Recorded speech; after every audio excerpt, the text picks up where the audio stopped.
'Twas the day before Graham's winter break. Every person was ready to not wake up early. The teachers were ready to go home for the day. They were dreaming of a vacation and the warm sun rays. Everyone was waiting for the last bell to ring. Even administration was ready for a winter fling. Mr. Benavides had already jumped into his car, and Miss Kearns was ready for a long winter snooze. When out in front of Graham there arose such a clatter, Mr. Donati sprang from his desk to see what was the matter. Away to the window he flew like a flash, with a handful of papers he carried like cash. And what to our wondering eyes should appear but a golf cart of toys and 8 tiny reindeer. With a smiling driver so lively and quick, I knew in the moment it must be a trick.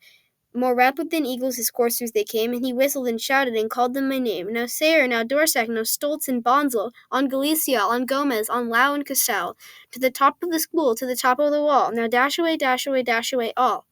As dry leaves that before the wild hurricane fly, when they meet with an obstacle they mount to the sky. So to the top of the school the coursers they flew, with a cart full of toys, and Mr. Noriega too. As I drew in my hand and turned around, down the rain gutter Mr. Noriega came with a bound. He was all dressed in fur from his head to his foot, and his clothes were soaking with rainwater soot. A bundle of toys he had flung on his back, and he looked like a peddler just opening his pack. His eyes, how they twinkled, his smile how merry. The smile on his face just seemed to glow. The stump of a whistle he held tight in his teeth, and a halo encircled his head like a wreath. He had a happy face and a kind heart.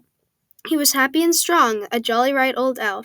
And when I saw him I laughed, in spite of myself. A wink of his eye and a twist of his head, he soon gave me to know I had nothing to dread. He spoke not a word, but went straight to his work, and he filled backpacks with toys, then turned with a jerk, and laying his hands on the hood of his golf cart, he sprang to his cart and gave his team a whistle. He gave a small nod and left the school in a breeze, and away they all went like the dawn of a thistle. But I heard him exclaim, as he drove out of sight, "Happy holidays to all, and no detention tonight."